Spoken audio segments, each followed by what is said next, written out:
Hello, everyone. It's Lee Henson, president and founder of AgileDad, and it's time for today's episode of the Daily Stand-Up. So without any further ado, let's get started. I wanted to talk to you today. It's Friday. The weekend's almost here. Things are exciting. I wanted to talk to you today about 10 incredibly easy ways to improve your productivity. Now, I know there's a lot of these articles out there, and I'm a big fan of GTD. If you're not a David Allen getting things done guy or gal, you need to get on that bandwagon and take a look. He's got lots of ways to help you get things done. But this top 10 list is more of a personal list. It's more of a list that's going to help you really take control of what you're trying to do and really press forward in a way that you didn't know was possible before. So first one on our list is take regular breaks. That might sound counterintuitive on the surface, but if you take short breaks between stints of work, that's going to help you reduce the amount of stress that you have, exhaustion or decision fatigue. If you maximize your efficiency while you're working and then take short interval breaks, it's going to help you be much better at what you do. For example, if you ever work out or you do bike riding, they have something called the Tabata method where it's 20 on, 10 off. And you work hard for 20 seconds, then you get 10-second break, 20 seconds, 10 seconds. And it sounds like a crazy thing to do, but it works out. And it's one of the ways that you can prove that, Coach Tabata coached a hockey team, if I'm not mistaken. And what he proved was that this method with regular intervals and short breaks made you very much stronger. It made you physically stronger. It made you mentally stronger. It worked really well. Second one on the list is called Eat the Frog. Now, that sounds so funny, but this quote from Mark Twain says, "Eat a live frog first thing in the morning, and nothing worse will happen to you for the rest of the day." I know that sounds silly, but find that one thing on your to-do list that's crucial that you know you need to do, but it's the thing you don't want to do, the thing that you hate to do. And if you got a lot of those, eat the ugliest frog first, right?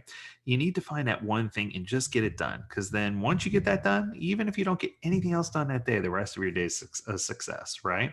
So find that frog and eat it early in the morning. Coming in at number 3, learn a single task. So the truth is, your human brain was not wired to multitask. There, I said it. In fact, there's hardly any such thing as multitasking. You can quickly context switch, but true multitasking doesn't even exist. In fact, when you're toggling between multiple things, it hampers your ability to remember things, and it increases stress, it increases mental fatigue. So I think that you need to learn how to single task efficiently. You can single task, get focused on one thing, and when you're done with that thing, even whether it's for a short time or whatnot, move on to something else and call it good. Don't sit there and try to bounce back and forth between multiple things. It's going to reduce your productivity by as much as 40% if you do. So please, please, please don't do it. The next one's called follow the 2-minute rule. And this comes straight from David Allen, straight from GTD. The gist is if you have a pending task that can be completed in 2 minutes, you should do it right away. It'll take longer to review and finish it later. Think about like daily chores, like answering emails, making your bed, doing the dishes. It's just easy for you to get these things done, eliminate procrastination, and knock them out. That's just a simple GTD rule, and I love it. The next one is plan each day the night before. Now, I'm not a big fan of planning in detail, but creating a simple to-do list the night before is going to help you get ahead. So this comes from a talk that I once heard given at American Express. I was there teaching and coaching. And they said the CEO was there, and he says one of the things that he does to help him be more efficient is to keep his list realistic, simple, and small, and to find things that he knows he can do the night before and get those done the next day. I thought that was pretty cool, right? It just shows that they put on their pants one leg at a time, just like we do. The next one is if you have a commute, take advantage of your commute. Now, I know many people are working from home during this whole COVID time, but if you have a commute, you can take advantage of listening to podcasts or listening to thought-provoking books or articles, or you can listen to the Daily Stand-Up podcast. All right, that's a good one. But there's lots of things you can do while you're inside the car. Take advantage of that commute time. The next one says get organized. Now, there's a difference between get organized and be completely neat. I want to make sure I point that out. So there are people who have a messy workspace but an organized desk, where they know exactly where everything is, but it might appear messy to everyone on the outside. What you need to do is find a comfort zone that's not disturbing to others, but contributes to your success and not to stress and fatigue. So, in order to improve your mental health and work efficiency, declutter your workspace, keep it at a level that's consistently easy for you to know where things are, and make sure that you have everything aligned in such a way that you feel comfortable and confident with your ability to quickly retrieve whatever you're looking for. Easy enough. Next one is eliminate digital distractions. Did you know that the average person spends about one fourth of their workday browsing social media or looking at news for non-work related activities? 25% of their day. Occasionally browsing through and checking your social media feed isn't necessarily a bad thing, but constantly checking your phone is a big productivity no-no, right?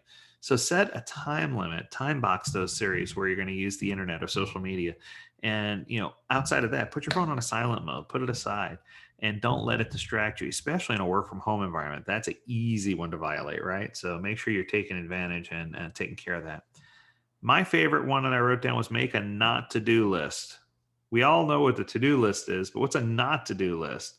Well, take some time to analyze the things you could have done differently and more efficiently, and make sure you make a list of things that you're going to do to be more productive or not be unproductive. I think that makes sense, right?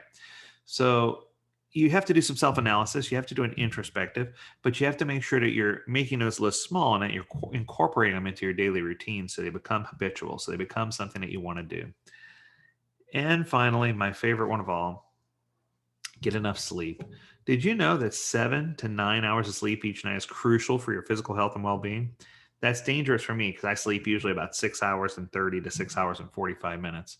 But 30% of people aged 29 to 39 and 40% from 40 to 59 report getting less than a recommended amount of sleep. This is going to help. Getting the right amount of sleep is going to help elevate your mood, boost your creativity, reduce stress, improve your memory. It's got a lot of things, and it'll help you with split-second decisions, having a healthy morning routine. There's so many things that it can help you with, but the problem is most people don't take the time to do this. So I often tell my children they like to stay up late, and I'm like, kids, if you just get to bed, it's so critical for you to do that, especially when you're in your learning years. Make sure you get the right amount of rest. It's going to help you in the end. So I hope that you found these tips helpful. As always, it's not necessarily Agile related, but it's something cool to help you keep going. Tune in to the AgileDad podcast next week. We're going to cover a lot more fun and exciting topics. As always, we encourage you to stay healthy, stay well, and stay agile, my friends. Until next week, do take care.